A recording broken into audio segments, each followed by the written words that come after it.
Good morning. ছেলের আজকে পরীক্ষা, ছেলে যাচ্ছে সকাল সকাল। মোবাইলটা কই? তো এই যে গুড মর্নিং বলো।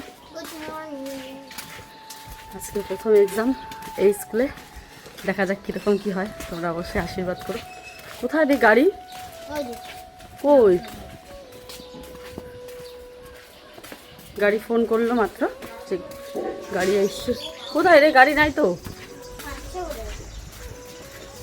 তো চলো ওকে তুলে দিই। হ্যাঁ রেডি করছি, আসো আমি রাস্তায় আছি।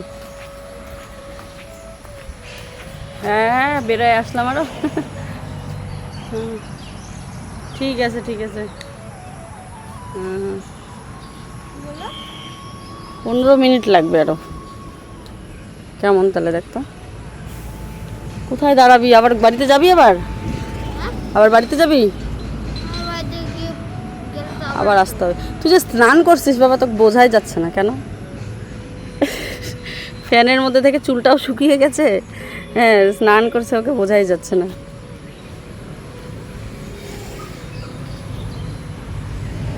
আসলো আয়ুষের গাড়ি। বাবা মন দিয়ে পরীক্ষা দিবা কিন্তু, হ্যাঁ একদম। যে মেলান মেলান যে স্পেলিংটা কি বলছিলাম বলো? MELON। হ্যাঁ তোর গাড়ি আসছে, ভেবে চিনতে লিখবা। হ্যাঁ পড়ে লিখবা, সব থেকে বড় কথা প্রশ্ন পড়বা, পড়ে তারপর লিখবা। আর লেখার পর একবার কি বললাম চেক করতে বললাম।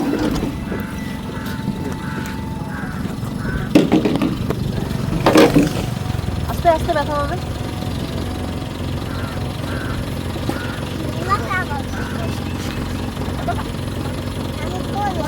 বন্ধ করবে তো দরজা। টাটা।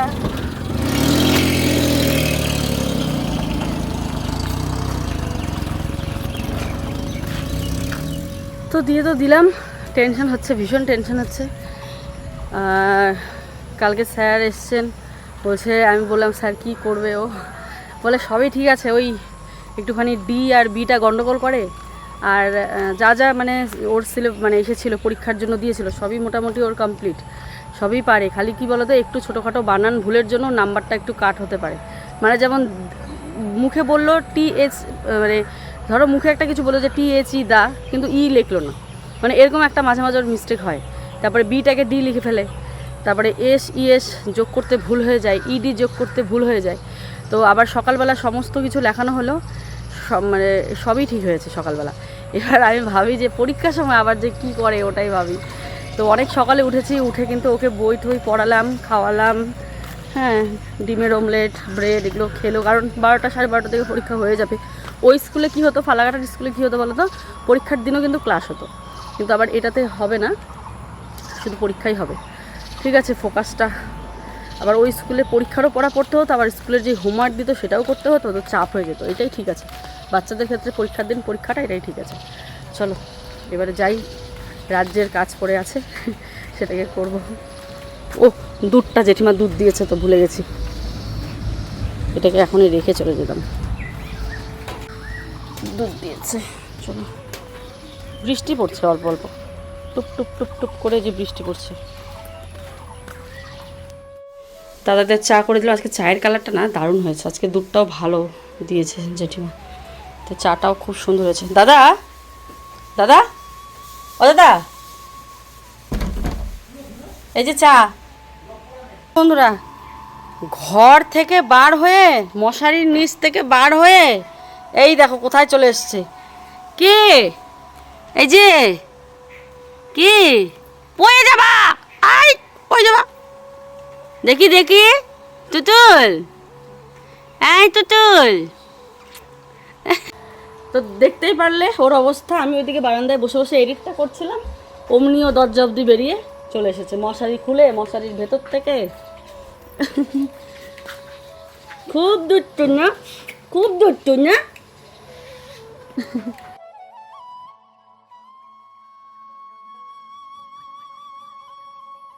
তো বন্ধুরা আজকে কিন্তু বাইরের কালারও হবে, সাথে ঘরের ভেতরের আমার ঘরের কালারটা হবে। কালার হওয়ার পর যদি পয়সা বেঁচে থাকে তবে আমরা সিলিংটাও করব, করে একবারে ঘরের জিনিসপত্র ঢোকাবো, ঠিক আছে, যদি থাকে ওর কাছে, আমি জানি না। তো যদি ও বলছে দাঁড়াও আগেই এত কিছু ভাবি না, আগে একটা ঘর আর বাইরের কালারটা কমপ্লিট করি, তারপরে এই আমার ঘরটা হয়ে গেলে পরে এই ঘরের জিনিসপত্র সব আবার এই ঘরে আনা হবে, তারপরে এই ঘর ধরা হবে। এই ঘরের ভেতরে যে ঘর আছে, মানে এই যে বাথরুমটার পেছনে, সেই ঘরের দরজা কাটা হবে, তো আরেকটা রুম বার হবে, ঠিক আছে। তো এটাই হচ্ছে ব্যাপার আমাদের। এইটুকু হচ্ছে টিনের ঘর যেটা নর্মালি হয়। আর এই যে এই জায়গাটা দেখতে পাচ্ছ, এটা অনেকটা ছাদ ঢালাইয়ের মতো লাগে, তাই না? মানে ছাদ ঢালাইয়ের মতো, মানে এইটা তো ছাদ ঢালাই ধরো, তো দুটো দুই রকমের লাগে। মানে এক পাশে হচ্ছে আমাদের ছাদ ঢালাই বাড়ি, আর একদিকে টিনের বাড়ি। আর এই যে ঘরটাকে অনেকে কালার করতে বলছো, এই ঘরটা তো তোমাদেরকে বলেছিলাম। আর আমাদের এই ঘরটা যারা কালার করতে বলছো, আমাদের জমিটা তো এখনও মাপামাপি হয়নি, তোমাদেরকে বললামই। মাপামাপি হওয়ার পর এই ঘরটাকে কিন্তু আমরা ঘোরাবো, মানে এই যে রাস্তাটা দেখতে পাচ্ছ, এই রাস্তাটা বন্ধ হয়ে যাবে, এই ঘরটা কিন্তু এইভাবে বসবে, ঠিক আছে। তো এটা মাপামাপি হওয়ার পর মানে এই ঘরের পজিশন কিন্তু চেঞ্জ হবে, কারণ যেই আসে না কেন সবাই বলে তোমাদের এই গেট থেকে, মানে তোমাদের দেখাচ্ছি, এই যে ধরো গেট থেকে ঢুকলো কেউ, এই যে গেট থেকে ঢুকলাম, ঢুকে এটুকু কিন্তু দারুণ সুন্দর লাগে দেখতে, মানে সবাই বলে যে এই জায়গাটা খুব ভালো লাগে দেখতে। আর এই ঘরটা হচ্ছে ঠিক করা হবে, মানে ঘরটা একটু অন্যরকম টিনের মতো, মানে রান্নাঘরটাকে একটু ঠিক করব, যেহেতু একটু অপরিষ্কার আছে তাই ভালো লাগছে না। বাট এই রান্নাঘরটাকেও কিন্তু সুন্দর করে আমরা ঠিক করব, তখন এই রান্নাঘরটা ভালো লাগবে।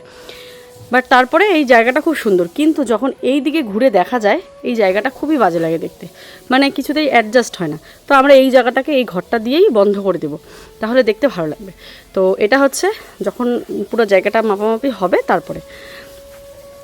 তো আজকে আমাকে খুশকে নিয়েই রান্না করতে হবে, তার একটাই কারণ, আয়ুষের বাবা গেছে কালার আনতে, বাজে 12টা, মানে এখনই আমাকে ভাত না বসালে তাহলে অনেক লেট হয়ে যাবে। আর একটা সব থেকে বড় কাজ করলাম, সেটা হচ্ছে এডিটিংটা হয়ে গেছে বড় ব্লগের, এখনও বাকি যেইগুলো আছে সেগুলো তো করতেই হবে, এই দেখি রান্নার ফাঁকে ফাঁকে করবো। তো চলো ভাতটা বসিয়ে দিই, আর আজকে শর্টকাট কিছু রান্না করতে হবে, চলো সবটাই দেখাবো, দেখতে থাকো। তো এদিকে দেখো সুন্দর কিন্তু আমাদের পুট্টি করা হয়ে গেছে, ঘরটা কিন্তু বেশ ভালো লাগছে, সাদা ঘরও কিন্তু ভালোই লাগে, ওই যে দেখতে দেখতে একটা অভ্যেস। কালকে বলেছিলাম যে পার্পল কালার হবে, তো তোমরা হয়তো কমিউনিটি পোস্টটা চেক করোনি, চাইলে এখনও চেক করতে পারো, গিয়ে দেখো ওখানে অনেকে কমেন্ট করেছে পার্পল কালার করো, পার্পল কালার করো। করার আগে তোমাদের 4টা ফটো দিয়েছিলাম, একটা দিদিভাই কমেন্ট করেছে করবে তো নিজের ইচ্ছাতেই, তবে লোককে বলে কী লাভ, কি কালার করবে না করবে। তো দিদিভাইকে বলি কমিউনিটি পোস্টটা একটু চেক করে আসো, কমিউনিটি দেখেই তো আমি ডিসিশন নিয়েছি, ঠিক আছে চলো পার্পল কালারটাই করা যাক, মানে স্কাই আর পার্পলের মধ্যে বলা যে কালারটা দিছো না, কালারটা মিলতেছে না আর কি। ওখানে দেখো কোন কালারটা পছন্দ হয় কি এটার মধ্যে, মানে একই রকম হয় না, কিন্তু একটু ইজি হচ্ছে আর কি। ওখানে দেখো ঘরের কালার আছে, ওখানে নাম্বার এইদিকে সেট নাম্বার দেওয়া আছে, এই যে রং দেওয়া আছে না, ওগুলো এই সাইডগুলোতে সেট নাম্বার দেওয়া আছে। তখন যে কালারটা তোমার প্রয়োজন ওইটা সেট নাম্বারটা দিলেই হয়ে যাবে। এই সবুজটা না, এটা না, এটা অনেকটা, কিন্তু এটার থেকে একটু ডিপ। ফটোটা ওইখানে মিলাও না, না এটার ওইটা, এই সবুজটা না, এই সবুজটা না, তো বললাম তো এটা করলেও না, খুব রেয়ার কালার নাকি ভগবানে জানে। এই যে দেখো এটা পেস্তা গ্রিন কালার, এটা নয়, আমি চাচ্ছি নাম বললে তো হবে না, ওদের তো কালারটা বানাইতে হবে, সেট নাম্বারটা লাগবে। এই কালারগুলো কে পারে বলো তো, যারা কি বলে হাত দিয়ে রং তৈরি করে না, তারা পারবে। ওই যে ওই একটা কালার, না না এটা না, তুমি দেখতেছো না, এটা একদম ডিফারেন্ট কালার, এই জন্য তো এত সুন্দর লাগতেছে দেখতে। এটা সুন্দর না, সবাই এক দেখাতে পছন্দ করছে, যাকেই দেখাচ্ছি। কিন্তু এই কালারটা পাওয়া যাচ্ছে না, ওইটাই তো সমস্যা। এটাও না, এটা লাইট শেডটা, হ্যাঁ এটা একটু ডিপ হবে এটা। এ বাবা মুখ দেওয়ার কোথা থেকে শিখলি রে তুই? দুষ্টু, তুমি দুষ্টু হয়ে গেছো। থাম্বেলটা ভালো, বৃষ্টির দিনে ছ্যাঁকা নিয়ে আসছে, আর সবাই আজকে সবার বাড়িতে ছ্যাঁকা, এই যে মমতা দিদির বাড়িতেও ছ্যাঁকা, আমার বাড়িতেও ছ্যাঁকা হবে, ওই যে সবজির ছ্যাঁকা কাটতেছে। আয়ুষের বাবা এই যে রং আনতে গেছে, একবার আসলো রংটা মিলছে না, ওই যে ঘরের দেখালো আবার গেল। আজকে একা একা আমার কিছুতেই হচ্ছে না, বাজে এখন দুপুর 2টো, এখনও রান্না হয়নি, শুধু ভাত হয়েছে। তাহলে কোন সময় কাকে কি খাবার দেবো বলো? আজকে করবো ছ্যাঁকা, মানে ছ্যাঁকার তরকারি আর কি। তোমরা যারা এদেশীয় তারা বা রাজবংশী তারা জানবে যে ছ্যাঁকা কী জিনিস হয়, আর যারা বাইরে আছো তারা জানবে না, সোডা দিয়ে বানাতে হয়। তো এই যে আজকে সবজি দিয়ে কাঁঠাল বীজ দিয়ে আমি বানাবো, কচু নীল কচু টচু ছিল এগুলো দিয়ে বানাবো। আর আমি জানি না কি বানাবো, কিন্তু মিস্ত্রিদের কী দিয়ে খাবার দেবো আমি এটাও বুঝতে পারছি না। বাজে দুটো কী রান্না করবো, এই যে খুশকেই মাত্র ঘুম পাড়ালাম, খুশকে স্নানও করাতে পারিনি, ঘুমিয়ে পড়লো, তো ঘরে আছে। তো চলো তাতে করে রসুন লাগবে অনেকগুলো, তাই আমি এই যে রসুন ছুলছি, যে 3টা রসুন নিয়ে নিলাম। আর যে কি করব আমি সেটাই ভাবছি তাড়াহুড়োতে।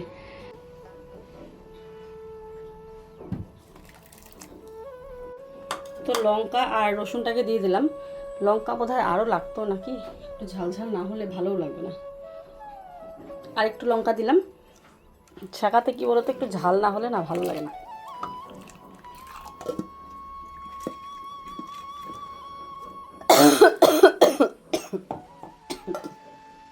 লঙ্কা দিয়ে দিলাম, রসুন দিয়ে দিলাম, সোডা, এটাতে সোডাটা দিব এবার আর কি। আজকে রান্নার লেট হবে গো দাদা, আর বাচ্চা নিয়ে মাত্র করলাম। এই যে রান্নাটা দেখতে পাচ্ছ এটা কিন্তু একদমই তেল মশলা ছাড়া। হ্যাঁ, এই যে জলের মধ্যে তো দিয়ে দিলাম লঙ্কা রসুন থেতো করে, তারপরে উপরে দিয়ে দিলাম খাওয়া সোডা। আমাদের বাড়িতে মাসে 1-2 বার হলেও ছ্যাঁকা হয়, তবে আজ অনেক মাস হয়ে গেল আমি ছ্যাঁকা বানাচ্ছি না। মানে ছ্যাঁকা খেলে পেট পরিষ্কার হয় আর কি, তবে বেশি খাওয়া যাবে না, মাসে ওই 1-2 বার। তো এই যে রং নিয়ে চলে আসলো, ফাইনালি আমাদের ঘরে রং হচ্ছে।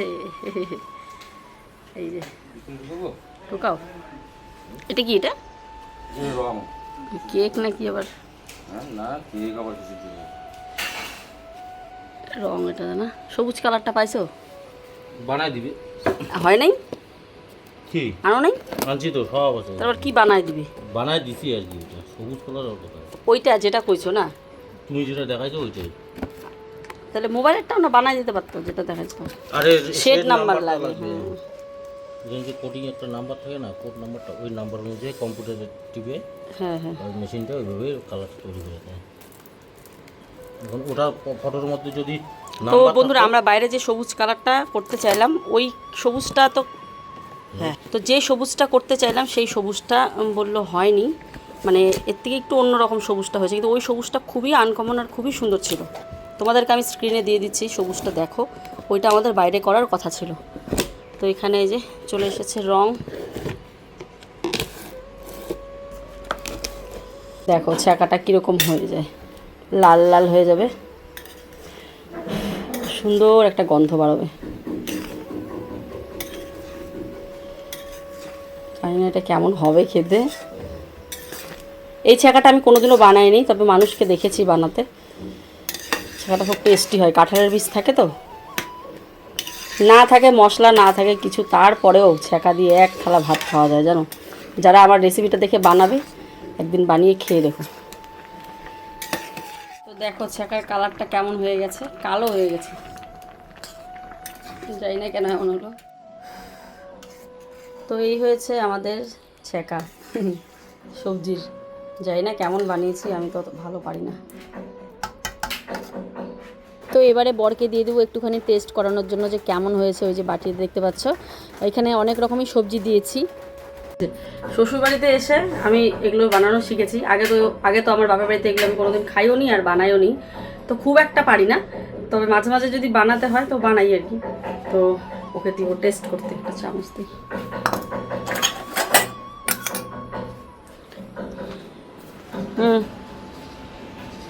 খাওয়ার জন্য সবজি ছাড়া খাইনি ইমার ওদেরই রান্না ওরা খায় নাই, আমি খাইছি জেঠিমাদের কাছে। ভালো হয়েছে, ওকে টেস্ট করে দাও। করছি আমি, অনেকদিন পরে খাইলে না ভালো লাগবে। তো আজকে তো রান্নাবান্না করতে অনেকটাই লেট হয়ে গেল, ছ্যাঁকা আর বানিয়ে আর কিছুই বানানো হয়নি। তো ভাবলাম একটুখানি সয়াবিন ঝিঙা আলু দিয়ে বানাই আর কি।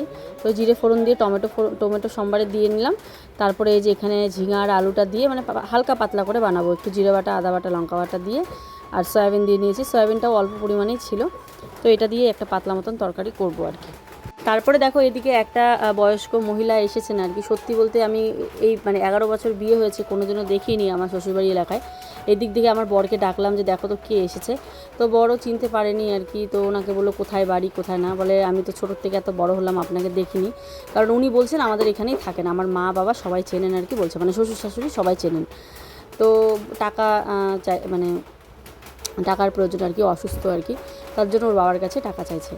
তো যাই হোক, ওর বাবা হয়তো আজকে পারবে না, বলেছে বাড়ির পাশে যেহেতু তাহলে কালকে আসো, ব্যাংক থেকে নিয়ে তোমাকে দেবো।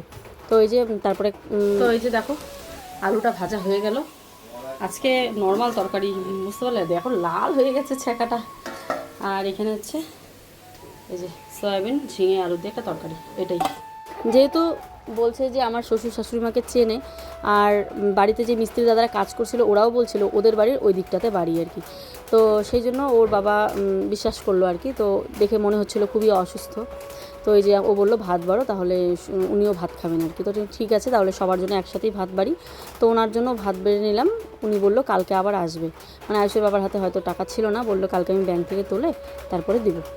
তো এবারে চলো, আজকের মেনু হচ্ছে আলু ভাজা, ছ্যাঁকার তরকারি, মানে ছ্যাঁকা, আর হচ্ছে সয়াবিন ঝিঙে আলুর তরকারি, একদম শর্টকাট, কোনো মাছ মাংস নেই। মানে মিস্ত্রি থাকলে না এইসব দিয়ে খেতে দিতে কীরকম যেন লাগে, আর সম্ভবও হয়ে ওঠে না যে মানে এত কাজ করার পর তারপরে এই যে রান্না বান্না করা, তারপরেও 2-3 রকমের মিস্ত্রি থাকলে দেখবে রান্না করতেই হয়। তো এবারে এদিকে দেখো, আমি ওকে বলেছি আরও যদি কোনো মিস্ত্রি রাখো আর কি কোনো সময়, তো তুমি মানে একটু বেশি করে টাকা দিয়ে দেবে, খাওয়ার টাকাটা আর কি, কারণ এতে আমার খুবই অসুবিধা হচ্ছে। আমি শুধুমাত্র ব্লগিং করতে পারছি, আদার্স কোনো কাজ করতে পারছি না, মানে আমার যে আদার্স যে ব্র্যান্ড শ্যুটগুলো আমি করতে পারছি না, ব্র্যান্ডের থেকে এত কল আসছে, খুব কাজের চাপ, কোনোটাই হচ্ছে না। তো এইভাবে তো হয় না, তাই না? যদি নর্মালি শুধু ঘরের কাজই করতাম তাহলে কোনো ব্যাপারই ছিল না আমার পক্ষে। তো কালকে একজন কমেন্ট করেছে যে আস্তে আস্তেই আর কি কন্টেন্ট বানানো শুরু, তো আমি নাম নিচ্ছি না। তো দেখো, যদি পরিস্থিতিটা এরকম না হতো, আমারও প্রয়োজন হতো না এটা তোমাদের সাথে শেয়ার করার, তাই না? আর কন্টেন্ট করেই তো আমাদের খেতে হয়, আমরা তো চাকরি করি না। তো যেটাই হয় না কেন, যেই কথাটা বলেছি সেটা তো সত্য, সেটা তো কোনো মিথ্যে নয়। তো এমন তো নয় যে আমি মিথ্যে বানিয়ে তোমাদের কন্টেন্ট বানাচ্ছি, এরকমটা কিন্তু নয়। পরিস্থিতিটা তৈরি হয়েছে, সেই পরিস্থিতিটাকেই আমি তোমাদের সামনে তুলে ধরেছি। আর সবথেকে বড় কথা,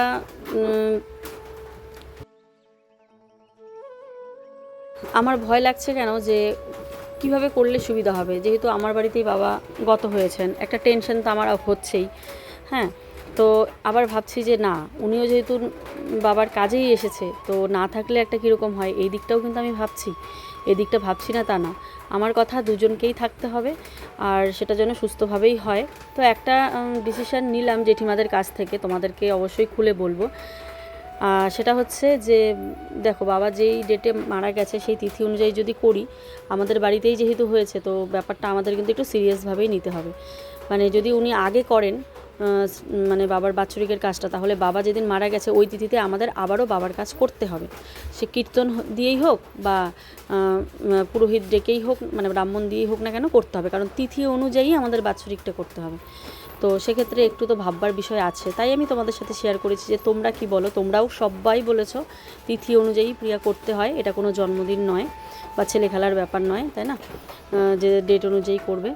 তো কি বলবো, আর আমার কাজই হচ্ছে কন্টেন্ট ক্রিয়েট করা, এটা এটা খুব কি বলবো, বুক ফুলিয়ে বলতে পারি, চাকরি বাকরি করি না, তাই আমাদের কন্টেন্ট ক্রিয়েট করেই চলতে হয়।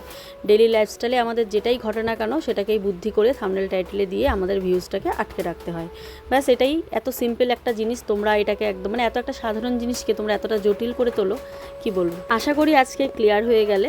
যদি কোনো পরিস্থিতি না হয়, এমন কিছু ঘটনা যে আমি বানিয়ে বলবো, বানিয়ে কন্টেন্ট ক্রিয়েট করবো, সেটা নয়। আমার জীবনের সাথে যাই ঘটুক না কেন, সেটাই আমি তোমাদের সাথে শেয়ার করি। তবে হ্যাঁ, একটু বুদ্ধি করে আমাকে টাইটেল থাম্বনেল দিতে হয়, যাতে কেউ অসম্মানিত না হয়, প্লাস আমি যেটা বলতে চাচ্ছি সেটা তোমাদেরকে বোঝাতে পারি। এবার সমালোচনা হলে আমার তো এতে কিছু করার নেই, পায় না। ও ও একটুকু ভয় পায় না। ও বুঝছো, আমাকে বকাবে। ও ও আমি আয়ুষকে বকাতেই ওর ভাই। তো এখন খুশ উঠলো, খুশকে খাওয়াবো। দেখো এই ঘরটাতে আসলাম, কি করব বলো, বাপরে বকা দিচ্ছে। কি করব, প্রত্যেকদিন কারো বাড়িতে মানে গিয়ে বসে থাকতে ইচ্ছে করে না। বাপরে বাপরে, ভয় লাগে ভয় লাগে, বসেই থাকতে ইচ্ছে করে না, কার বাড়িতে যাই। তো আমি ভাবি না, এক কাজ করি, টিউশন টিচার এসছে তো এই ঘরেই দেখো একটা বিছানার চাদর কোনো রকম পেতে আপাতত বসে আছি, মানে নাড়ানাড়ি বেশি করছি না, ধুলো তো সেই জন্য। তো এই ঘরটা কালার হলো না আজকে, কালকে হবে। আজকে পুরো প্রাইমার মারা হয়ে গেছে, তারপরে যে আমাদের গ্রিলগুলো ঘষছে, গ্রিল কালার হবে জানালার। মানে খুব ভুল করেছি, স্টিলের গ্রিল লাগালে ভালো হতো, তো এটা লোহারটা লাগিয়ে মানে মরিচা পড়ে গেছে। তো চলো এখন আমি খুশকে খাওয়াবো, খাইয়ে তারপরে আমিও মোবাইলের এডিট ছিল এগুলো করলাম। আর সব থেকে বড় কথা, কারো বাড়ি গেলে ওই মোবাইলের কাজ হয় না, মানে বাবুকে এইভাবে ধরে ধরেও আমি এডিটটা করি। এই যে দেখো আমি ওর